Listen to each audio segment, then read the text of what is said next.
ತಾವು ಈ ಜಿಲ್ಲೆಯನ್ನು ಹೇಗೆ ಕಾಣೋದಕ್ಕೆ ಬಯಸ್ತೀರಿ? ಹೊನ್ನಾವರದ ವೀಳ್ಯದೆಲೆ, ಭಟ್ಕಳದ ಮಲ್ಲಿಗೆ, ಕುಮಟಾದ ಈರುಳ್ಳಿ, ಹೀಗಿದ್ದು ಅಧಿಭೋಗದಾರಿಕೆಯನ್ನು ಕೊನೆ ಪಕ್ಷ ಕೊಡಿಸ್ತಕ್ಕಂಥ ಒಂದು ಪ್ರಯತ್ನ ತಮ್ಮ ಚಾಲು ಇರ್ತದ. ನಮ್ಮ ಜಿಲ್ಲೆಯ ಬಹಳ ದೊಡ್ಡ ಸಮಸ್ಯೆಗಳಲ್ಲಿ ಅರಣ್ಯ ಅತಿಕ್ರಮಣದಾರರಿಗೆ ಗೋಕರ್ಣ ಒಂದು ಅಭಿವೃದ್ಧಿ ಆದರೆ ಜೊತೆಗೆ ಎಲ್ಲ ಪಂಚಕ್ಷೇತ್ರಗಳು ಅಭಿವೃದ್ಧಿ ಆಗ್ತದೆ, ಯಾಣ ಕೂಡ ಆಗ್ತದೆ, ಪ್ರವಾಸೋದ್ಯಮಕ್ಕೆ ದೊಡ್ಡ ಬೂಸ್ಟರ್ ಸಿಗ್ತದೆ, ದೊಡ್ಡ ಶಕ್ತಿ ಬರ್ತದೆ ಅನ್ನುವಂಥದ್ದನ್ನು ನಾನು ಗಮನಕ್ಕೆ ತರೋಕೆ ಬಯಸ್ತೇನೆ. ನಾವು ಏನು ಬಜೆಟ್ನಲ್ಲಿ ಘೋಷಿಸಿದ್ವಿ ಅದನ್ನು ಮುಂದೆ ತೆಗೆದುಕೊಂಡು ಹೋಗೋದಕ್ಕೆ ಸಾಧ್ಯ ಆಗದೆ ಇರುವಂಥ ಸ್ಥಿತಿಯಲ್ಲಿ ಈಗ ನಾವಿದ್ದೇವೆ. 250 ಬೆಡ್ಡಿನ ಒಂದು ಆಸ್ಪತ್ರೆ ತಂದಿದ್ದೀರಿ, ದಯವಿಟ್ಟು ಅದನ್ನು ಸೂಪರ್ ಸ್ಪೆಷಾಲಿಟಿ ಮಾಡಿಸ್ಕೊಡಿ ಅಥವಾ ಇಲ್ಲಿ ಸೂಪರ್ ಸ್ಪೆಷಾಲಿಟಿ ಮಾಡಿಸ್ಕೊಡಿ. ಆದರೆ ಅದರದ್ರದ್ದೇ ಆದ ಕಾರಣದಿಂದ ಅದು ಆಗಿಲ್ಲ. ನಮಸ್ಕಾರ ವಿಶ್ವೇಶ್ವರ ಹೆಗಡೆ ಕಾಗೇರಿ ಅವರಿಗೆ. ನಮಸ್ಕಾರ. ಬಹಳ ಸಂತೋಷದಿಂದ ಅಭಿಮಾನದಿಂದ ತಮ್ಮನ್ನು ನುಡಿಸಿರಿ ಸ್ಟುಡಿಯೋಕ್ಕೆ ಸ್ವಾಗತಿಸ್ತಾ ಇದ್ದೇನೆ.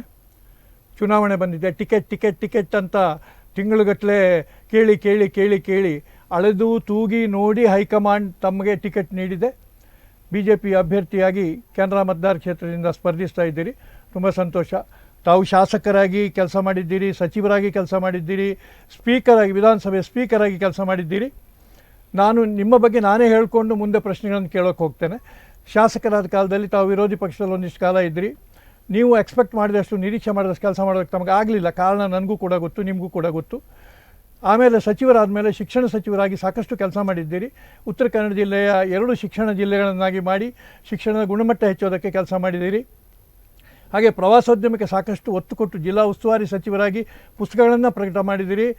ಹೊನ್ನಾವರದ ಸುಬ್ರಹ್ಮಣ್ಯ ಕ್ಷೇತ್ರಕ್ಕೆ, ಕರಿಕಾನಮ್ಮ ಕ್ಷೇತ್ರಕ್ಕೆ ರಸ್ತೆ ಮಾಡಿದ್ದೀರಿ. ಸಿರ್ಸಿ ಮತ್ತು ಕುಮಟಾ ಸಂಪರ್ಕಿಸ್ತಕ್ಕಂಥ ಹಿಂದಿನ ಕಾಂಕ್ರೀಟ್ ರೋಡು ಕೂಡ ಈಗಿನ ಕಾಂಕ್ರೀಟ್ ರೋಡು ಕೂಡ ತಮ್ಮ ಶ್ರಮದ ಫಲವಾಗಿ ಬಂದಿದೆ. ಹೀಗೆ ಈಗ ದೊಡ್ಡ ದೊಡ್ಡ ಕೆಲಸಗಳನ್ನಷ್ಟೇ ಹೇಳ್ತೇನೆ. ಪುಸ್ತಕ ಪ್ರಪಂಚದಲ್ಲಿ, ಶಾಲಾ ಪಠ್ಯ ಪುಸ್ತಕ ಪ್ರಪಂಚದಲ್ಲಿ ಬಹಳ ದೊಡ್ಡ ಮೊನೋಪೊಲಿ ಇತ್ತು. ತಾವು ಅದನ್ನು ಒಡೆದು ಅದನ್ನು ಶಾಲೆಗಳಿಗೆ, ಮಕ್ಕಳಿಗೆ ಪ್ರಯೋಜನ ಆಗೋ ರೀತಿ ಮಾಡಿದ್ದೀರಿ. ಹೇಳುವವರು ಏನು ತುಂಬ ಹೇಳ್ತಾರೆ, ಏನು ಮಾಡಲಿಲ್ಲ ಅಂತ. ಮಾಡ್ಬೋದು, ಇನ್ನೂ ಮಾಡಬೇಕಾದಂಥ ಕೆಲಸಗಳು ಸಾಕಷ್ಟು ಇರ್ತದೆ. ಅದೆಲ್ಲವನ್ನು ಹೇಳಿಕೊಂಡು ನಾನೇ ತಮ್ಮನ್ನು ಇಂಟ್ರೊಡ್ಯೂಸ್ ಮಾಡಿಕೊಳ್ತಾ ಪಾಸಿಟಿವ್ ಆಗಿ ನಾನು ಕೇಳ್ತೇನೆ. ಈ ಉತ್ತರ ಕನ್ನಡ ಜಿಲ್ಲೆ 12 ಪ್ಲಸ್ ಬೆಳಗಾವಿ ಜಿಲ್ಲೆ 2 ತಾಲೂಕು, 14 ತಾಲೂಕುಗಳ ಗೋವಾದಷ್ಟು ದೊಡ್ಡದಾದ ಈ ಮತದಾರ ಕ್ಷೇತ್ರದಲ್ಲಿ ತಾವಿದ್ದೀರಿ. ಕರಾವಳಿ ಇದೆ, ಘಟ್ಟದ ಮಲೆನಾಡಿದೆ, ಘಟ್ಟದ ಮೇಲಿನ ಪ್ರದೇಶಗಳಿದೆ. ವಿಭಿನ್ನ ವಾತಾವರಣ, ವಿಭಿನ್ನ ಮನೋಭಾವಗಳ ಜನಗಳ ಮಧ್ಯೆ ತಾವು ಚುನಾವಣೆಗೆ ಸ್ಪರ್ಧಿಸಿದ್ದೀರಿ. ಜಿಲ್ಲಾ ಉಸ್ತುವಾರಿ ಸಚಿವರಾಗಿ ಜಿಲ್ಲೆ ತಮಗೆ ಗೊತ್ತು. ಇವತ್ತು ಪ್ರಧಾನಮಂತ್ರಿಗಳಾಗಿರ್ತಕ್ಕಂಥ ಮೋದಿಜಿಯವರು ಅವರ ಬಲ ಜೊತೆಗೆ ತಮ್ಮ ಶ್ರಮದ ಬಲ, ತಮ್ಮ ವ್ಯಕ್ತಿತ್ವ, ತಮ್ಮ ಸಜ್ಜನಿಕೆ, ಯಾವತ್ತೂ ಯಾವ ಕಾಂಟ್ರವರ್ಸಿ ಹೋಗದೇ ಇರತಕ್ಕಂಥ ತಮ್ಮ ವ್ಯಕ್ತಿತ್ವದ ಕಾರಣಕ್ಕಾಗಿ ತಮಗೆ ಟಿಕೆಟ್ ಸಿಕ್ಕಿದೆ ಅಂದ್ಕೊಳ್ಳೋಣ. ತಾವು ಈ ಜಿಲ್ಲೆಯನ್ನು ಹೇಗೆ ಕಾಣೋದಕ್ಕೆ ಬಯಸ್ತೀರಿ, ಉತ್ತರ ಕನ್ನಡ ಜಿಲ್ಲೆಯನ್ನು ಹೇಗೆ ಅಭಿವೃದ್ಧಿಪಡಿಸೋದಕ್ಕೆ ಬಯಸ್ತೀರಿ ಅನ್ನುವಂಥ ಕೇಳೋದಕ್ಕೆ ನಾನು ಬಯಸ್ತೇನೆ. ನಮಸ್ಕಾರ. ನುಡಿಸಿರಿ ತಮ್ಮ ಚಾನಲ್ ಕಳೆದ 1 ವರ್ಷದಿಂದ ಹೊನ್ನಾವರದ ಮೂಲಕ ನಾಡಿನ ಜನರಲ್ಲಿ ಕೇವಲ ಮನರಂಜನೆ ಮಾತ್ರ ಅಲ್ಲದೆ, ಮಾಹಿತಿಗಳನ್ನು ಮಾತ್ರ ಅಲ್ಲದೆ, ಅವರನ್ನು ಸಂಘಟಿಸುವಂತಹ, ಅವರಿಗೆ ಒಂದು ಜಾಗೃತಗೊಳಿಸುವಂತಹ ಬಹಳ ಒಳ್ಳೆಯ ಪ್ರಯತ್ನ ನುಡಿಸಿರಿಯಿಂದ ಆಗ್ತಾ ಇರೋದು ನನ್ನ ಗಮನದಲ್ಲಿದೆ. ನಾನು ನುಡಿಸಿರಿಯ ತಮ್ಮೆಲ್ಲ ಬಳಗಕ್ಕೆ ನನ್ನ ಅಭಿನಂದನೆಗಳನ್ನು ಸಲ್ಲಿಸ್ತಾ ಇದ್ದೇನೆ. ನಿಮ್ಮ ಈ ಪ್ರಯತ್ನಕ್ಕೆ ನಾನು ಶುಭ ಕೋರ್ತೇನೆ ಮತ್ತು ಈ ಪ್ರಯತ್ನ ಸದಾ ಒಳ್ಳೆಯದಾಗಿ ಮುಂದುವರಿಲಿ ಅಂತ ನಾನು ಆಶಿಸ್ತೇನೆ. ತಾವು ಮಾಧ್ಯಮ ಕ್ಷೇತ್ರದಲ್ಲಿ ನಾಡಿಗೆ ಹಿರಿಯರಾದಂಥವ್ರು, ಜೀವ ಭಟ್ ಅವರು ತಾವು.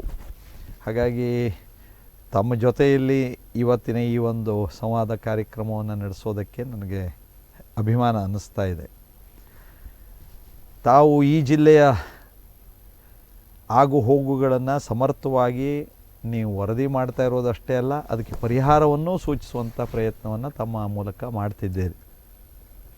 ನೀವು ಮಾಡ್ತಾ ಇರುವಂಥ ಕೆಲಸದ ಜೊತೆಗೆ ನಾನು ಇದ್ದೇನೆ. ಪೂಜ್ಯ ಕಾವಂದರು ವೀರೇಂದ್ರ ಹೆಗ್ಗಡೆ ಅವರು ಚನ್ನಭೈರಾದೇವಿಯ ನಮ್ಮ ಈ ಐತಿಹಾಸಿಕ ಹಿನ್ನೆಲೆ ಇರುವಂತಹ ಹೊನ್ನಾವರವನ್ನು ಹೇಗೆ ಸದಾ ಸ್ಮರಣೆಯಲ್ಲಿಡುವಂತೆ ರಾಣಿ ಚನ್ನಭೈರಾದೇವಿಯನ್ನು ಏನು ಮಾಡಬೇಕು ಅಂತ ಅವರ ಕಲ್ಪನೆ ಇದೆಯೋ, ಅದಕ್ಕೆ ನಿಮ್ಮ ಜೊತೆಗೆ ನಾನು ಜೊತೆ ಇದ್ದೇನೆ. ಇನ್ನೂ ಅನೇಕ ಹಿರಿಯರಿದ್ದಾರೆ. ತಾವುಗಳು ಮಾಡ್ತಿರುವಂಥ ಒಳ್ಳೆಯ ಕೆಲಸವನ್ನು ನಾನು ನನ್ನ ಅನುಭವದಿಂದ ನೋಡಿದ್ದೇನೆ. ಜಿಲ್ಲೆ ಅಭಿವೃದ್ಧಿಯ ಕಲ್ಪನೆಯಲ್ಲಿ ನೀವು ಪ್ರಶ್ನೆಯನ್ನು ಕೇಳಿದ್ದೀರಿ. ನಮ್ಮ ಕ್ಷೇತ್ರ ನೀವೇ ಹೇಳಿದಂತೆ ಕಿತ್ತೂರು ಖಾನಾಪುರ ಒಳಗೊಂಡು ನಮ್ಮ ಜಿಲ್ಲೆಯಲ್ಲಿ 6 ಕ್ಷೇತ್ರ ಇದೆ, ಅಲ್ಲಿ 2 ಇದೆ, 8 ವಿಧಾನಸಭಾ ಕ್ಷೇತ್ರ ಇದೆ. ಭೌಗೋಳಿಕವಾಗಿ ಬಹಳ ದೊಡ್ಡದು. ಸಾಂಸ್ಕೃತಿಕವಾಗಿ ವಿಭಿನ್ನವಾದಂತಹ ಜನಜೀವನವನ್ನು ಹೊಂದಿರುವಂಥದ್ದು.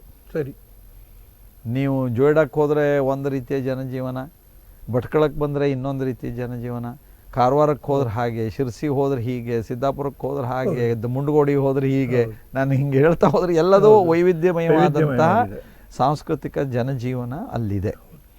ಭೌಗೋಳಿಕವಾಗಿ ನಾವು ಹೇಳಿದಂತೆ ಒಂದು ಕಡೆಗೆ ಕರಾವಳಿ ಇದೆ, ಇನ್ನೊಂದು ಕಡೆಗೆ ಸಹ್ಯಾದ್ರಿಯ ತಪ್ಪಲು ಪಶ್ಚಿಮ ಘಟ್ಟ ಇದೆ, ಇನ್ನೊಂದು ಕಡೆ ಬಯಲು ಸೀಮೆ ಇದೆ, ಹೀಗೆ ಅನೇಕ ರೀತಿಯ ಪ್ರದೇಶಗಳಿದೆ. ನಾನು ಮೊದಲನೇದಾಗಿ ನಮ್ಮ ಜಿಲ್ಲೆಗೆ ಇನ್ನಷ್ಟು ಅಭಿವೃದ್ಧಿ ಕೆಲಸಗಳು ಆಗಬೇಕು. ರಾಷ್ಟ್ರೀಯ ಹೆದ್ದಾರಿಗಳು ತ್ವರಿತವಾಗಿ ಅನುಷ್ಠಾನಗೊಳ್ಳೋದಿದೆ. ರೈಲ್ವೆಗಳ ಸುಧಾರಣೆ ದೃಷ್ಟಿಯಿಂದ ಅದು ಎಷ್ಟು ನಮಗೆ ಅಂಕೋಲಾ ಹುಬ್ಬಳ್ಳಿ ನಮಗೆ ಭಾವನಾತ್ಮಕವಾಗಿ ಸಂಬಂಧ ಇರುವಂಥ ವಾಜಪೇಯಿ ಅವರು ಅಡಿಗಲ್ಲಿಟ್ಟು ಕಲ್ಗಟ್ಟಿಗೆ ತನಕ ಬಂದಿದೆ. ನಾವು ಆ ರೀತಿ ಯೋಜನೆಗಳನ್ನು ಪೂರ್ಣ ಮಾಡೋದಿದೆ. ಅನೇಕ ಸಮಸ್ಯೆಗಳಿದೆ, ಆಡಳಿತಾತ್ಮಕವಾದ ಪರಿಸರಕ್ಕೆ ಸಂಬಂಧಪಟ್ಟಂಥ ಸಮಸ್ಯೆಗಳಿದೆ. ಇದಲ್ಲದೆ ಈಗ ಸಿದ್ದಾಪುರ ಮತ್ತು ನಮ್ಮ ತಾಳಗುಪ್ಪ ಸಿದ್ದಾಪುರ ಶಿರ್ಸಿ ಮುಂಡಗೋಡು ಮೂಲಕ ಹುಬ್ಬಳ್ಳಿಗೆ ತಲುಪಿಸೋದಕ್ಕೆ ಸರ್ವೆ ಮಾಡಿಸಿ ಈಗ ಫೈನಲ್ ಲೊಕೇಶನ್ ಸರ್ವೆಗೆ ಆದೇಶ ಆಗಿದೆ. ಹೀಗೆ ರೈಲ್ವೆ ಇರ್ಬೋದು, ರಾಷ್ಟ್ರೀಯ ಹೆದ್ದಾರಿ ಇರ್ಬೋದು, ನಮ್ಮ ಅಂಕೋಲಾದ ವಿಮಾನ ನಿಲ್ದಾಣ, ನಾಗರಿಕ ವಿಮಾನ ನಿಲ್ದಾಣ ಆಗೋ ವಿಷಯ ಇರ್ಬೋದು, ನಮ್ಮ ಕೋಸ್ಟಲ್ಲಿನ ಅನೇಕ ಸುಧಾರಣಾ ಕ್ರಮಗಳು, ಅದು ಕೇವಲ ಮೀನುಗಾರರಿಗಷ್ಟೇ ಸಹಾಯ ಅಂತಲ್ಲ, ಅದು ನಮ್ಮ ಈ ಭಾಗದ ಅಭಿವೃದ್ಧಿಗೆ ಈ ಕಡಲನ್ನು ನಾವು ಹೇಗೆ ಬಳಸ್ಕೊಳ್ಬಹುದು ಅನ್ನೋದಕ್ಕೆ ಅನೇಕ ರೀತಿಯ ಯೋಜನೆಗಳು ಬೇರೆ ಬೇರೆ ರಾಜ್ಯಗಳಲ್ಲಿ ಅದು ಈಗಾಗಲೇ ಅನುಷ್ಠಾನಗೊಂಡಿರೋದಿದೆ. ಹಾಗಾಗಿ ಆ ರೀತಿಯ ಒಂದು ಚಟುವಟಿಕೆಗಳು ಇಲ್ಲಾಗಬೇಕು. ನಮ್ಮ ಯುವಕರಿಗೆ ಇಲ್ಲಿ ಉದ್ಯೋಗದ ಅವಕಾಶ ಹೆಚ್ಚಬೇಕು.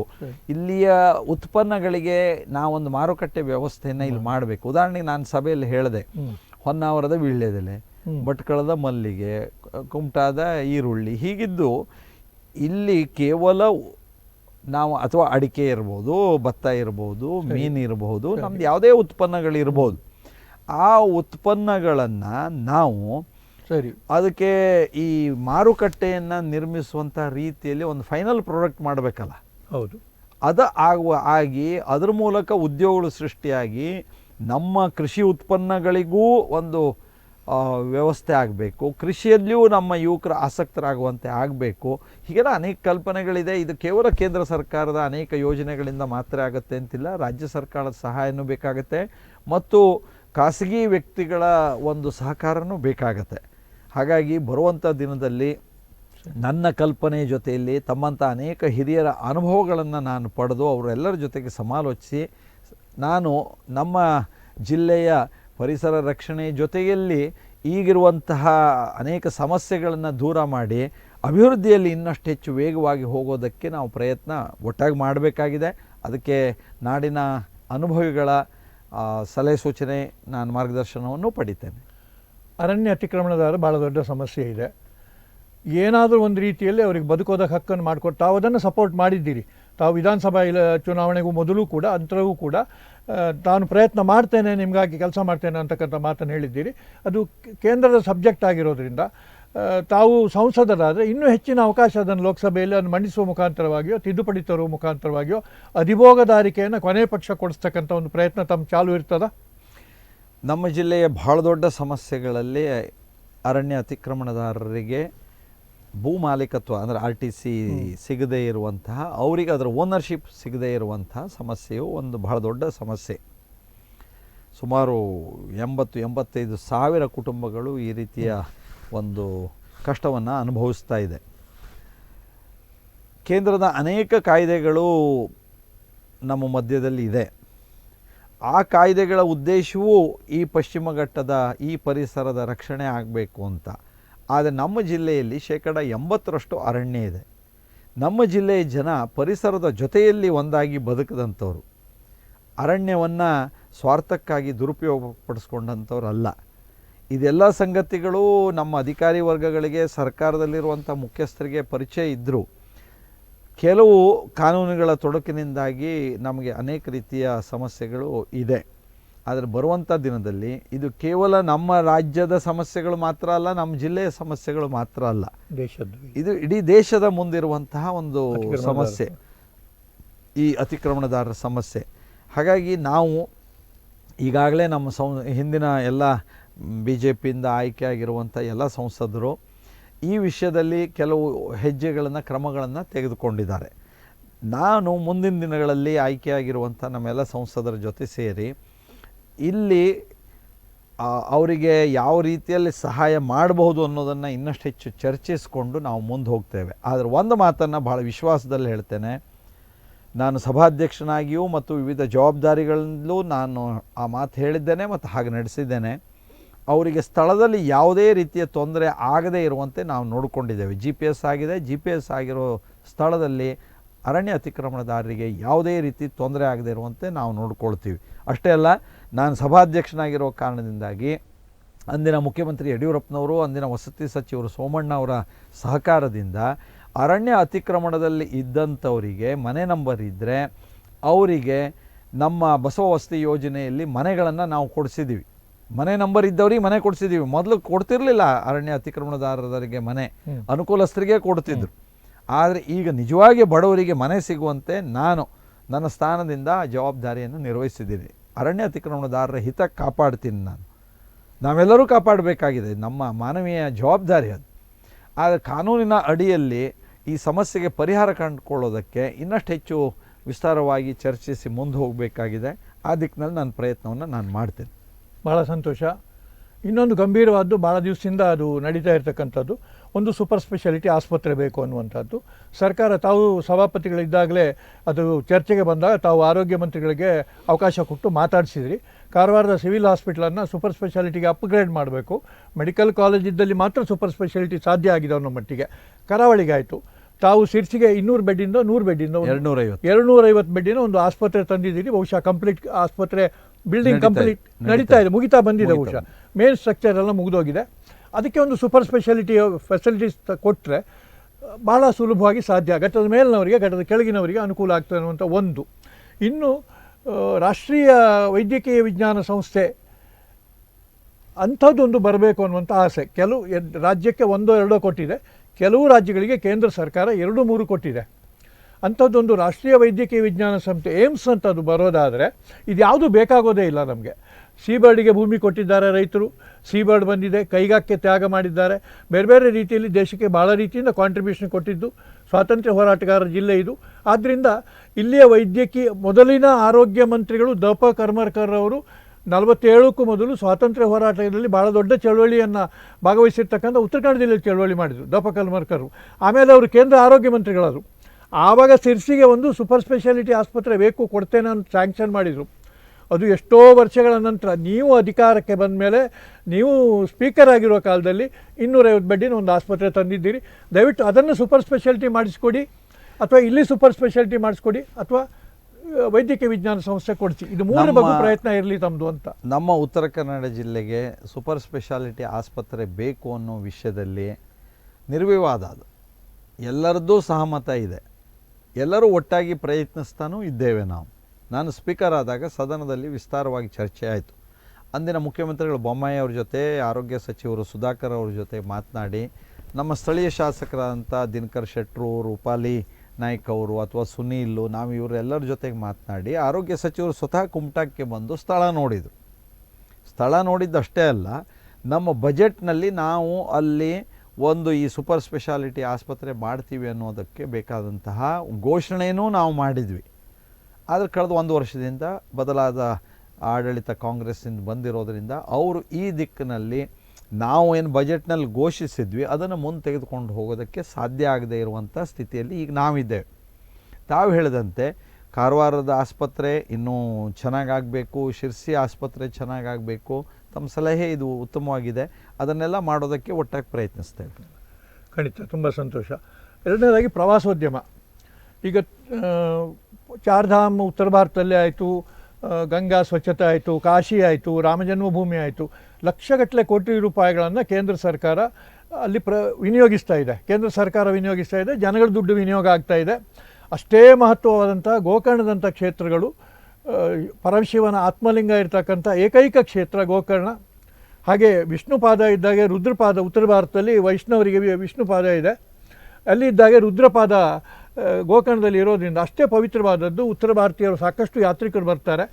1 ಪೈಸೆ ಈ ಸಲ ಜಾತ್ರೆಗೇನೋ ಬಹುಶಃ ಒಂದು 2 ಕೋಟಿ ರೂಪಾಯಿನ ರಾಜ್ಯ ಸರ್ಕಾರ ಕೊಡ್ತು. ಗೋಕರ್ಣಕ್ಕೆ ಒಂದು ಪೈಸೆ ಕೊಟ್ಟಿಲ್ಲ. ದಯವಿಟ್ಟು ತಾವು ಪ್ರಧಾನಮಂತ್ರಿಗಳನ್ನು ಉತ್ತರ ಕನ್ನಡಕ್ಕೆ ಕರೆತಂದು ಗೋಕರ್ಣಕ್ಕೆ ಯಾವುದೇ ರೀತಿ ಕರ್ಕೊಂಡು ತಂದರೆ ಗೋಕರ್ಣ ಒಂದು ಅಭಿವೃದ್ಧಿ ಆದರೆ ಜೊತೆಗೆ ಎಲ್ಲ ಪಂಚಕ್ಷೇತ್ರಗಳು ಅಭಿವೃದ್ಧಿ ಆಗ್ತದೆ, ಯಾಣ ಕೂಡ ಆಗ್ತದೆ, ಪ್ರವಾಸೋದ್ಯಮಕ್ಕೆ ದೊಡ್ಡ ಬೂಸ್ಟರ್ ಸಿಗ್ತದೆ, ದೊಡ್ಡ ಶಕ್ತಿ ಬರ್ತದೆ ಅನ್ನುವಂಥದ್ದನ್ನು ನಾನು ಗಮನಕ್ಕೆ ತರೋಕ್ಕೆ ಬಯಸ್ತೇನೆ. ನೀವು ಅಲ್ಲ ಅನ್ನೋದಿಲ್ಲ, ತಮಗೆ ಗೊತ್ತಿದೆ ಇದು. ತಾವು ಈಗಾಗಲೇ ಒಂದು ಭಾಳ ಸುಂದರವಾದ ಪುಸ್ತಕಗಳನ್ನು ತಮ್ಮ ಸ್ನೇಹಿತರೊಬ್ಬರು ಮಾಡಿದ್ದಾರೆ, ನನಗೆ ಕಳಿಸಿಕೊಟ್ಟಿದ್ರು. ಅದು ಭಾಳ ಸುಂದರವಾದದ್ದು, ಪ್ರವಾಸೋದ್ಯಮ ಹೇಗಿರಬೇಕು, ಎಲ್ಲಿಂದ ಎಲ್ಲಿಗೆ ಹೋಗಬೇಕು ಅನ್ನುವಂಥದ್ದು. ದಯವಿಟ್ಟು ಅದನ್ನು ತಮ್ಮ ಗಮನಕ್ಕೆ ಅಂಥದ್ದೇನಾದ್ರು ಪ್ರಯತ್ನ ಮೊದಲನೇ ಹಂತದಲ್ಲಿ ಸಾಧ್ಯ ಇದೆಯಾ ಅಂತ. ನಮ್ಮ ಜಿಲ್ಲೆ ಪ್ರವಾಸೋದ್ಯಮಕ್ಕೆ ಹೇಳಿ ಮಾಡಿಸಿದ ಜಿಲ್ಲೆ. ಪ್ರಕೃತಿದತ್ತವಾಗಿ ಮತ್ತು ಧಾರ್ಮಿಕವಾಗಿ ಆಧ್ಯಾತ್ಮಿಕವಾಗಿ ನಾವು ಎಷ್ಟು ವರ್ಣಿಸಿದರೂ ಕಡಿಮೆ ಅನ್ನುವಷ್ಟರ ಮಟ್ಟಿಗೆ ನಮ್ಮ ಜಿಲ್ಲೆಯ ಸೌಂದರ್ಯ ಇದೆ. ಫಾಲ್ಸ್ಗಳ ಸಂಖ್ಯೆ ನೋಡಿದರೆ ಎಷ್ಟಿದೆ, ಪುಣ್ಯಕ್ಷೇತ್ರಗಳು ನೋಡಿದರೆ ಎಷ್ಟಿದೆ. ಇಲ್ಲಿ ಕರಾವಳಿ ಸಮುದ್ರದ ತೀರದಲ್ಲಿ ನಾವು ಎಂತೆಂತಹ ಚಟುವಟಿಕೆಯನ್ನು ನಡೆಸೋದಕ್ಕೆ ಸಾಧ್ಯ ಇದೆ. ಹೀಗೆ ನಾವು ಅನೇಕ ಮುಖಗಳಲ್ಲಿ ಪ್ರವಾಸೋದ್ಯಮಕ್ಕೆ ವಿಫುಲವಾದ ಅವಕಾಶ ಇದೆ. ಆ ಮೂಲಕ ಉದ್ಯೋಗ ಸೃಷ್ಟಿಯಾಗತ್ತೆ, ಇಲ್ಲಿಯ ಉತ್ಪನ್ನಗಳಿಗೆ ಮಾರುಕಟ್ಟೆಯೋ ವ್ಯವಸ್ಥೆಯೂ ಆಗುತ್ತೆ. ಚೆನ್ನಾಗಿ ಇದನ್ನೆಲ್ಲ ಮಾಡೋದಕ್ಕೆ ಅವಕಾಶ ಇದೆ, ಇದು ಎಲ್ಲರಿಗೂ ಗೊತ್ತಿದೆ.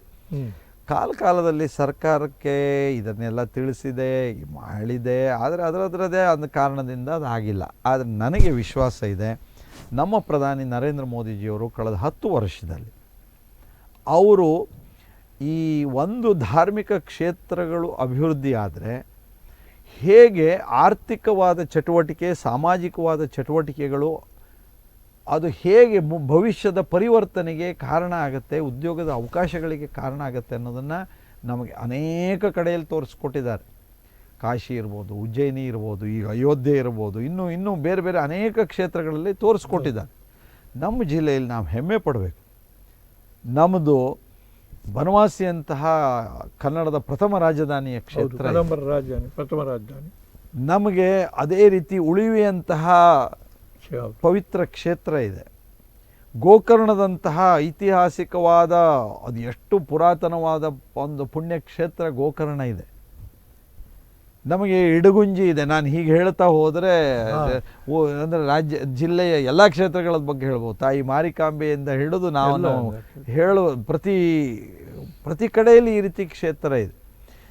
ಇದಕ್ಕೆ ಅಗತ್ಯವಾದಂಥ ಮೂಲಭೂತ ಸೌಕರ್ಯಗಳನ್ನು ಕೊಡಬೇಕು ಮತ್ತು ಅದಕ್ಕೆ ಬೇರೆ ಬೇರೆ ರೀತಿಯಲ್ಲಿ ನಾವು ಅದನ್ನು ಅಭಿವೃದ್ಧಿಪಡಿಸಬೇಕು. ಸರ್ಕಾರ ಮಾತ್ರ ಅಲ್ಲ, ಅದರೊಳಗೆ ಪ್ರೈವೇಟ್ ಪಾರ್ಟಿಸಿಪೇಷನ್ನು ಇರುವಂತೆ ನೋಡ್ಕೊಳ್ಬೇಕು. ಇದೆಲ್ಲ ಇದೆ.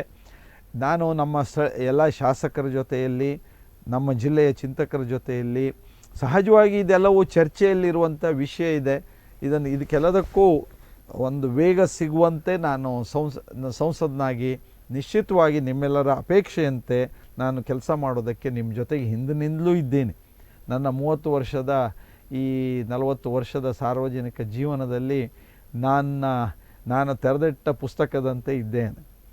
ನಾನು ನನ್ನೆಲ್ಲ ಚಟುವಟಿಕೆಗಳನ್ನೂ ಸಹ ಅಭಿವೃದ್ಧಿಗೆ ಪೂರಕವಾಗೇ ಮಾಡಿದ್ದೇನೆ, ಜನಹಿತಕ್ಕೆ ಪೂರಕವಾದ್ದನ್ನೇ ಮಾಡಿದ್ದೇನೆ. ಹಾಗಾಗಿ ಕೆಲವು ಸಂದರ್ಭಗಳಲ್ಲಿ ಸರ್ಕಾರದ ನೀತಿ ನಿಯಮಗಳ ಆರ್ಥಿಕ ಸ್ಥಿತಿಗತಿಗಳ ಕಾರಣದಿಂದ ಕೆಲವಾರು ವಿಳಂಬಗಳು, ಕೆಲವಾರು ಅಡೆತಡೆಗಳು ಆಗಿರಬಹುದು. ಆದರೆ ನಿಮ್ಮ ಭಾವನೆಗಳಿಗೆ ಸ್ಪಂದಿಸ್ತೀನಿ ಅನ್ನೋದನ್ನು ಮಾತ್ರ ನಾನು ವಿಶ್ವಾಸದಲ್ಲಿ ನಾನು ಈ ಸಂದರ್ಭದಲ್ಲಿ ಹೇಳೋದಕ್ಕೆ ಬಯಸ್ತಾ ಇದ್ದೇನೆ. ನಮಗೆ ಈಗ ಬೇಕಾಗಿರೋದು ದೆಹಲಿಯಲ್ಲಿ ಲೋಕಸಭೆಯಲ್ಲಿ ಕೂತು ಈ ಜಿಲ್ಲೆಯ ಬೇಕು ಬೇಡಗಳನ್ನು ಧ್ವನಿಸ್ತಕ್ಕಂಥದ್ದು.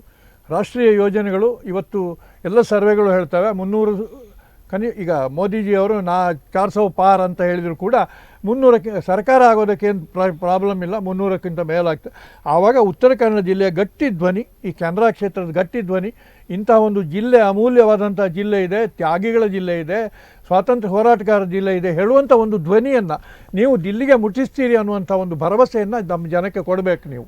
ಯಾಕೆಂದರೆ ನಿಮಗೆ ಭಾಷೆ ಇದೆ, ಒಳ್ಳೆ ಭಾಷೆ ಇದೆ, ಮಾತಾಡೋದು ಗೊತ್ತಿದೆ, ಕನ್ವಿನ್ಸಿಂಗ್ ಕೆಪಾಸಿಟಿ ಇದೆ, ನಿಮ್ಮ ಪ್ರಭಾವಿ ವ್ಯಕ್ತಿತ್ವ ಇದೆ.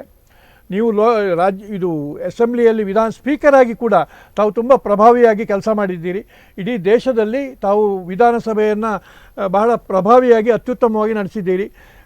ಸಿಟ್ಟು ಬಂದಾಗ ಮಾಡಿದ್ದೀರಿ. ನಿಮ್ಗೆ ಸಿಟ್ಟು ಬರೋದಿಲ್ಲ ನನಗೆ ಗೊತ್ತು. ಸಿಟ್ಟು ಬಂದಾಗೆ ತೋರಿಸಿಕೊಂಡು ಸುಮ್ಮನಿರಿಸಿದ್ದೀರಿ, ಪ್ರೀತಿಯಿಂದ ಸುಮ್ಮನಿರ್ತಿದ್ದೀರಿ. ತಮ್ಮ ಸಭಾಪತಿಯಾಗಿ, ತಮ್ಮ ಸ್ಪೀಕರಾಗಿ ತಮ್ಮ ನಡವಳಿಕೆ ಎಲ್ಲರಿಗೆ ಮೆಚ್ಚುಗೆಗೆ ಪಾತ್ರವಾಗಿದೆ. ಆಮೇಲೂ ಕೂಡ ಭಾರತ ಹೇಗಿರಬೇಕು, ಭಾರತ ಸಂವಿಧಾನ ಹೇಗಿರಬೇಕು, ಹೇಗೆ ಚುನಾವಣೆಗಳು ನಡೀಬೇಕು ಅನ್ನೋ ಎಲ್ಲ ವಿಚಾರಗಳಂತ ಭಾಳ ಶ್ರೀಮಂತವಾಗಿ ಪ್ರಸ್ತಾಪಿಸಿದ್ದೀರಿ. ನೀವು ನಿಮ್ಮಂತಹ ಚಿಂತನೆಗಳು ಈ ದೇಶಕ್ಕೆ ಅಗತ್ಯ ಇದೆ, ನೀವು ಬೇಕು ಅನ್ನೋ ದೃಷ್ಟಿಯಿಂದ ತಮಗೆ ಟಿಕೆಟ್ ಕೊಟ್ಟಿರಬೇಕು.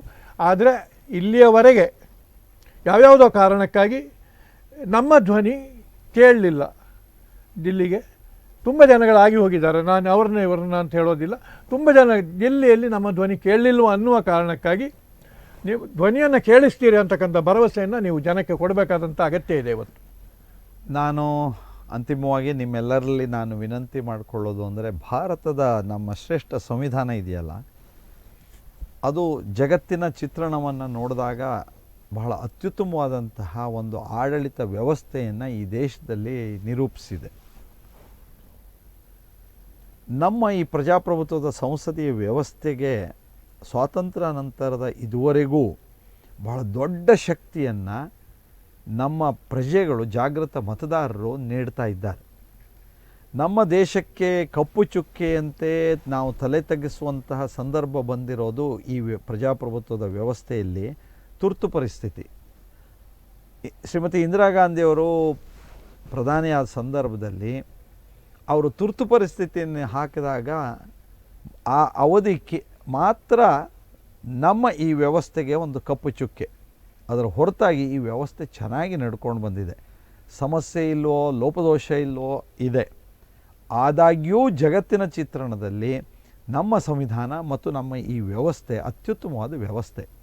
ನಾನು ಈ ಸಂದರ್ಭದಲ್ಲಿ ತಮ್ಮೆಲ್ಲರಲ್ಲಿ ಪ್ರಜೆಗಳಲ್ಲಿ ಜಾಗೃತ ಮತದಾರರಲ್ಲಿ ನಾನು ವಿನಂತಿ ಮಾಡಿಕೊಳ್ತೇನೆ, ನನ್ನ ಮತ ಮಾರಾಟಕ್ಕಿಲ್ಲ ಅನ್ನುವಂತಹ ಸಂಕಲ್ಪವನ್ನು ನೀವು ಮಾಡಬೇಕು. ನಾನು ಸಭಾಧ್ಯಕ್ಷನಾಗಿ ಚುನಾವಣಾ ಸುಧಾರಣೆ ವಿಷಯದಲ್ಲಿ ಸದನದಲ್ಲಿ ಚರ್ಚೆ ಮಾಡಿದಾಗ ಇದೇ ಅಂತಿಮವಾಗಿ ನಾವು ಯುವ ಸಮುದಾಯದಲ್ಲಿ ಜನರಲ್ಲಿ ಜಾಗೃತಿ ಮೂಡಿಸಬೇಕಾದಂಥದ್ದು ಅಂತ ನಿರ್ಣಯಿಸಿದ್ವಿ ನಾವು. ಸರಿ. ಹಾಗಾಗಿ ನೀವು ಜಾತಿಗೋ, ಗ್ಯಾರಂಟಿಗೋ, ಹಣಕ್ಕೋ, ಇನ್ಯಾವುದೋ ಆಸೆ ಆಮಿಷಗಳಿಗೋ ತಮ್ಮ ಮತವನ್ನು ಮಾರಾಟ ಮಾಡಿಕೊಳ್ಳುವಂಥ ಸ್ಥಿತಿ ಬರದೆ ರಾಷ್ಟ್ರದ ಹಿತ ಯಾರಿಂದ ಸಾಧ್ಯ ಅಂತ ಯೋಚಿಸುವಂಥ ಶಕ್ತಿ ನಿಮಗಿದೆ. ಕಾಂಗ್ರೆಸ್ ಕಳೆದ 50-60 ವರ್ಷಗಳು ಈ ದೇಶದಲ್ಲಿ ಆಡಳಿತ ಮಾಡಿ ಈ ದೇಶದ ಸ್ಥಿತಿಯನ್ನು ಹೇಗಿಟ್ಟಿತ್ತು ಅನ್ನೋದನ್ನು ಕಳೆದ 10 ವರ್ಷದ ಹಿಂದಿನ ಚಿತ್ರಣ ನೋಡ್ಬೋದು ನಾವು. ಭ್ರಷ್ಟಾಚಾರದ ದೇಶ, ಬಡವರ ದೇಶ, ಅಭಿವೃದ್ಧಿಗೆ ಆದ್ಯತೆ ಕೊಡದೇ ಇರೋ ದೇಶ, ನಿರುದ್ಯೋಗಿಗಳ ದೇಶ, ಹೀಗೆ ಎಷ್ಟು ಜಗತ್ತಲ್ಲಿ ನಮ್ಮನ್ನು ತಲೆ ತೆಗೆಸುವಂಥ ಸ್ಥಿತಿಯಲ್ಲಿ ತಂದಿತ್ತು. ಆದರೆ ಈ ದೇಶದ ಅಂತಃಸತ್ವ ಏನು ಅನ್ನೋದನ್ನು ಮೋದಿಜಿಯವರು 10 ವರ್ಷದಲ್ಲಿ ಅದು ದೇಶದ ಜನರಲ್ಲಿ ಅದು ಜಾಗೃತಗೊಳಿಸಿದ್ದಾರೆ. ಅಷ್ಟೇ ಅಲ್ಲ, ಜಗತ್ತಿನಲ್ಲಿ ಭಾರತ ಏನು ಅನ್ನೋದನ್ನು ತೋರಿಸ್ಕೊಟ್ಟಿದ್ದಾರೆ. ಅವರು ವಿಶ್ವನಾಯಕನಾಗಿದ್ದಾರೆ. ಹಾಗಾಗಿ ನಮ್ಮಲ್ಲಿ ಭಾರತೀಯರಲ್ಲಿ ಸಹಜವಾಗಿ ನಮ್ಮ ಸನಾತನ ಹಿಂದೂ ಧರ್ಮದ, ನಮ್ಮ ವೇದ ಉಪನಿಷತ್ತುಗಳ ಆ ಜ್ಞಾನದ ಸಂಪತ್ತಿನ ಕಾರಣದಿಂದ ನಾವು ಅದ್ಭುತವಾದಂಥ ಸಾಧನೆಗಳನ್ನು ನಮ್ಮೆಲ್ಲ ಹಿರಿಯರು ಮಾಡೋದಕ್ಕೆ ಸಾಧ್ಯ ಆಗಿದೆ. ಆದರೆ ಆ ಪರಕೀಯರ ಆಳ್ವಿಕೆಯ ಗುಲಾಮಿತನದ ಮಾನಸಿಕತೆಯಿಂದ ಸ್ವಾತಂತ್ರ್ಯ ನಂತರ ನಾವೇನು ಹೊರಗೆ ಬರಬೇಕಾಗಿತ್ತೋ ಅದು ಬರೋದಕ್ಕೆ ಸಾಧ್ಯ ಆಗಿಲ್ಲ. ಯಾಕೆಂದರೆ ಕಾಂಗ್ರೆಸ್ಸಿನ ದುರಾಡಳಿತದ, ಅವರ ಆ ವಿದೇಶಿ ಪ್ರಭಾವದ ಆಡಳಿತದ ಕಾರಣದಿಂದ ನಾವು ಈಗ ನಮ್ಮತನದ ಅರಿವು ಆದಂಥ ಸಂದರ್ಭದಲ್ಲಿ ನಾವು ಜಾಗೃತ ಪ್ರಜೆಗಳಾಗಬೇಕು. ದೇಶಕ್ಕೆ ಯಾರಿಂದ ಒಳ್ಳೆಯದಾಗ್ತಾ ಇದೆ ಅಂತ ನೋಡಬೇಕು. ನಾನು ಈ ಸಂದರ್ಭದಲ್ಲಿ ರಾಜಕಾರಣವನ್ನು ಹೆಚ್ಚು ಬಳಸೋದಿಲ್ಲ, ಆದರೂ ಒಂದು ಮಾತು ಹೇಳ್ತೇನೆ, ಕಾಂಗ್ರೆಸ್ಸಿಗೆ ನಿಲ್ಲಿಸೋದಕ್ಕೆ ಸೀಟುಗಳು ಸಿಗ್ತಾ ಇಲ್ಲ. ಇವರು ಬಹುಮತ ಬಂದು ನಾವು ಇಂತಿಂಥ ಗ್ಯಾರಂಟಿ ಕೊಡ್ತೀವಿ ಅಂತ ಘೋಷಣೆ ಮಾಡ್ತಾರೆ. ನಾನು ಆ ಇಂಡಿ ಘಟಬಂಧನದಿಂದ ಒಬ್ಬರು ದಿನ ಹೊರಗೆ ಹೋಗ್ತಾರೆ, ಒಬ್ಬರು ಒಳಗೆ ಬರ್ತಾರೆ. ಇದು ಹೇಗೆ ನಡೀತಾ ಇದೆ ಅಂತ ನೀವು ನೋಡ್ತಾ ಇದ್ದೀರಿ. ನರೇಂದ್ರ ಮೋದಿಜಿಯವರ ಒಂದು ಬದ್ಧತೆ, ಅವರ ಒಂದು ವಿಶಾಲವಾದ ದೃಷ್ಟಿಕೋನ, ಅವರು ಜಗತ್ತನ್ನೇ ಒಂದು ವಿಶ್ವಾಸಕ್ಕೆ ತೆಗೆದುಕೊಂಡಿರೋ ರೀತಿ, ನಾನು ಅವ್ರ ಬಗ್ಗೆ ಎಷ್ಟು ಬೇಕಾದರೂ ನಿಮಗೂ ಗೊತ್ತು, ನಾನು ಹೇಳ್ಬೋದು. ಅವ್ರ ಎದುರಿಗೆ ರಾಹುಲ್ ಗಾಂಧಿಯವರು ಎಲ್ಲಿ ಕಾಣಬೇಕು? ಆ ಇಂಡಿ ಘಟಬಂಧನದ ಯಾವ ನಾಯಕತ್ವ ಮೋದಿಜಿಯವ್ರ ಎದುರಿಗೆ ಕಾಣಬೇಕು? 10 ವರ್ಷದಲ್ಲಿ ಉಜ್ವಲ್ ಗ್ಯಾಸ್ ಕೊಟ್ಟಿದ್ದಾರೆ, ಮನೆ ಮನೆಗೆ ಗಂಗೆ ಕೊಟ್ಟಿದ್ದಾರೆ, ನೀರು ಕೊಟ್ಟಿದ್ದಾರೆ. ಅದಲ್ಲದೆ ಆಯುಷ್ಮಾನ್ ಕಾರ್ಡು 5 ಲಕ್ಷ ರೂಪಾಯಿ ಅವರಿಗೆ ಉಚಿತ ಚಿಕಿತ್ಸೆ ಕೊಟ್ಟಿದ್ದಾರೆ. ಅಷ್ಟೇ ಅಲ್ಲದೆ ರೈತರಿಗೆ ಕಿಸಾನ್ ಸನ್ಮಾನ್ ಕಾರ್ಡ್ನಲ್ಲಿ 6,000 ರೂಪಾಯಿ ಕೊಟ್ಟಿದ್ದಾರೆ. ಜನೌಷಧಿ ಕೇಂದ್ರದ ಮೂಲಕ ನಮ್ಮೆಲ್ಲರಿಗೆ ಉಚಿತವಾಗಿ ಸೋವಿದರದಲ್ಲಿ ಔಷಧಿ ಸಿಗುವಂತೆ ಆಗಿದೆ. ನಮ್ಮ ರೈತರಿಗೆ ತಂತ್ರಜ್ಞಾನದ ಹೊಸತನಗಳು ಬಂದಿದೆ. ಹೊಸ ಗೊಬ್ಬರಗಳು ನಮಗೆ ತೊಂದರೆ ಇಲ್ಲದೆ ಇರುವಂಥ ಸಿಗ್ತಾ ಇರೋದು ನೋಡಿದ್ದೀವಿ. ಬೇರೆ ಬೇರೆ ಅನೇಕ ಕೆಲಸ ಕಾರ್ಯಗಳು ಆಗಿದೆ. ಮೋದಿಜಿಯವರು ಹೇಳಿದ್ದಾರೆ, ರೈತರು, ಯುವಕರು, ಮಹಿಳೆಯರು, ಬಡವರು, ಇದು 4 ಜಾತಿ ಇರೋದು ಈ ದೇಶದಲ್ಲಿ. ಅವರಿಗಾಗಿ ಒಂದು ಸರ್ಕಾರ ನಡಿಬೇಕು ಅಂತ ಇದೆಲ್ಲವೂ ಮೋದಿಜಿಯವರ ಎದುರುಗಡೆಗೆ ಆ ಕಲ್ಪನೆಯಲ್ಲಿ ಬಂದಿದೆ. ನಾನು G20 ಯಶಸ್ಸು, ಹೊಸ ಪಾರ್ಲಿಮೆಂಟು, ಚಂದ್ರಯಾನದ ಯಶಸ್ಸು, ಮಹಿಳೆಯರಿಗೆ 33% ಮೀಸಲಾತಿ ಕೊಟ್ಟಿರೋದು, ಹೀಗೆ ಹೇಳ್ತಾ ಹೋದರೆ ಭಯೋತ್ಪಾದಕತೆ ಇಲ್ಲದೆ ಇರುವಂಥ ಸ್ಥಿತಿ ಮತ್ತು ಅದಲ್ಲದೆ ಭಾರತದ ಅಭಿವೃದ್ಧಿಯ ವೇಗ ಹೆಚ್ಚಿರುವಂತಹ ಸ್ಥಿತಿ, ಇದನ್ನೆಲ್ಲ ನಾನು ಹೇಳ್ತಾ ಹೋದರೆ ಆರ್ಥಿಕವಾಗಿ ಜಗತ್ತಿನ 5ನೇ ಶಕ್ತಿಯಾಗಿದೆ. ಆ ವಿಕಸಿತ ಭಾರತದ ಕಲ್ಪನೆ ನನಸು ಮಾಡೋದಕ್ಕೆ ಮೋದಿಜಿಯವರು ಏನು ಪ್ರಯತ್ನ ಮಾಡ್ತಾ ಇದ್ದಾರೆ, ಅದಕ್ಕೆ ನಿಮ್ಮೆಲ್ಲರ ಬೆಂಬಲ ಬೇಕು, ಸಹಕಾರ ಬೇಕು. ಕಮಲದ ಹೂವಿಗೆ ತಾವೆಲ್ಲ ಮತ ಕೊಡಬೇಕು ಅಂತ ನಾನು ಪ್ರಾರ್ಥಿಸ್ಕೊಳ್ತೀನಿ. ನಾನು ನಿಮ್ಮ ಧ್ವನಿಯಾಗಿ ನಾನು ಇರ್ತೇನೆ. ನೀವು ಅದರ ಬಗ್ಗೆ ಎಳ್ಳಷ್ಟು ಸಂಶಯಿಸುವಂಥ ವ್ಯಕ್ತಿತ್ವ ನಂದಲ್ಲ ಅಂತ ನಾನು ನಂಬಿದ್ದೇನೆ. ಖಂಡಿತ ನಾನು ನಿಶ್ಚಿತವಾಗಿ ನಿಮ್ಮ ಧ್ವನಿಯಾಗಿ ಇರ್ತೇನೆ. ಖಂಡಿತ ನೀವು ಇರ್ತೀರಿ ಅಂತ ಹಿಂದೆ ಆಗಿರೋದು ನನ್ನ ಗಮನದಲ್ಲಿದೆ. ಅದು ಮುಂದೆ ಮಾಡಬೇಕಾದದ್ದಕ್ಕೂ ನನ್ನ ಜವಾಬ್ದಾರಿ ಇದೆ. ನಿಮ್ಮೆಲ್ಲರ ಸಲಹೆ ಸೂಚನೆಯನ್ನು ಪಡೆದು ನಿಮ್ಮ ವಿಶ್ವಾಸಕ್ಕೆ ತಕ್ಕಂತೆ ಕೆಲಸ ಮಾಡುವ, ನಿಮ್ಮ ಧ್ವನಿಯ ದೆಹಲಿಯಲ್ಲಾಗುವಂತಹ ನಿಮ್ಮ ಧ್ವನಿ ನಾನು ನರೇಂದ್ರ ಮೋದಿಜಿಯವರಿಗೆ ಆಗುವಂಥ ಅವಕಾಶವನ್ನು ನಿಮಗೆ ಕಲ್ಪಿಸ್ಕೊಡ್ಬೇಕು. ಆ ರೀತಿ ಕಮಲದ ಹೂವಿಗೆ ಮತ ಕೊಟ್ಟು ಆಶೀರ್ವದಿಸಬೇಕು ಅಂತ ನಾನು ನಿಮ್ಮಲ್ಲಿ ಪ್ರಾರ್ಥಿಸ್ಕೊಳ್ತೇನೆ. ಭಾಳ ಸಂತೋಷ. ಉತ್ತರ ಕನ್ನಡ ಜಿಲ್ಲೆಯನ್ನು ಪ್ರತಿನಿಧಿಸಿದವರು ತುಂಬ ಜನಗಳು. ದಿನಕರ್ ದೇಸಾಯಿ ಅಂತವರು ಇಲ್ಲಿಂದ ಲೋಕಸಭಾ ಸದಸ್ಯರಾಗಿ ಆಯ್ಕೆ ಆಗೋಗಿದ್ದಾರೆ, ವಿಚಾರವಂತರು. ಡಾಕ್ಟರ್ ಚಿತ್ತರಂಜನ್ ಅಂತವರು ಈ ಜಿಲ್ಲೆಗಾಗಿ BJPಗಾಗಿ ತಮ್ಮ ಜೀವವನ್ನು ತ್ಯಾಗ ಮಾಡಿದ್ದಾರೆ ಒಂದು ಸಂಘಟನೆಗಾಗಿ. Doctor Chittaranjan, doctor Pikale, doctor MP Karki, ಇಂಥವರ ಬಹಳ ಜನರ ತ್ಯಾಗ ಆದರ್ಶಗಳು ನಿಮ್ಮ ಕಣ್ಣು ಮುಂದಿದೆ. ನೀವು ಅವರನ್ನು ನೋಡಿದ್ದೀರಿ, ಅಂಥವರ ಸ್ಫೂರ್ತಿಯಿಂದ ಬೆಳೆದಿದ್ದೀರಿ. ನಾವು ನಿಮ್ಮಲ್ಲಿ ಅಂಥ ವ್ಯಕ್ತಿತ್ವವನ್ನು, ಅಂಥ ಕೆಲಸವನ್ನು, ಅಂಥ ಗುರಿಯನ್ನು ನೀವು ನಿರೀಕ್ಷೆ ಮಾಡ್ತೇವೆ. ಆ ಥರದ BJPಯ ಒಬ್ಬರು ಸಂಸದರಾಗುವವರು, ಒಬ್ಬರು ಶಾಸಕರಾಗಿರ್ತಕ್ಕಂಥವರು, ಇವರೆಲ್ಲ ಒಳ್ಳೆಯ ಗುಣಗಳ ಸಾರ ಆಗಿರಬೇಕು ಅಂತ, ನಿಮ್ಮಲ್ಲಿ ಅಂಥ ಗುಣ ಇದೆ ಅಂತ ಕಂಡುಕೊಳ್ಳುವ ಮುಖಾಂತರವಾಗಿ ಬಹುಶಃ BJP ಹೈಕಮಾಂಡ್ ತಮಗೆ ಟಿಕೆಟ್ ಕೊಟ್ಟಿರಬೇಕು, ತಾವು ಪ್ರತಿನಿಧಿಸಿ ಅಂತ ಜನ ಕೂಡ ಆಚೆ ಇಟ್ಕೊಂಡಿದ್ದಾರೆ. ಕಳೆದ 40 ವರ್ಷದ ನನ್ನ ಈ ಸಾರ್ವಜನಿಕ ಜೀವನದಲ್ಲಿ ಇಂಥ ಹಿರಿಯರ ಅನೇಕರ ಜೊತೆಯಲ್ಲಿ ಒಡನಾಡುವಂಥ ಸೌಭಾಗ್ಯ ನನಗೆ ಬಂದಿರೋದೇ ನಾನು ಸಂತೋಷವನ್ನು ನಾನು ವ್ಯಕ್ತಪಡಿಸ್ತೇನೆ. ಅದು ಎಷ್ಟು ಜನ ಹಿರಿಯರು, ಜಗನ್ನಾಥರಾವ್ ಜೋಶಿಯವ್ರ ಜೊತೆಯಲ್ಲಿ, ಭಾವರಾವ್ ದೇಶಪಾಂಡೆ ಅವ್ರ ಜೊತೆಯಲ್ಲಿ ನನ್ನ ವಿದ್ಯಾರ್ಥಿ ಜೀವನದಲ್ಲೇ ನಾನು ಒಡನಾಡಿದಂಥವನು.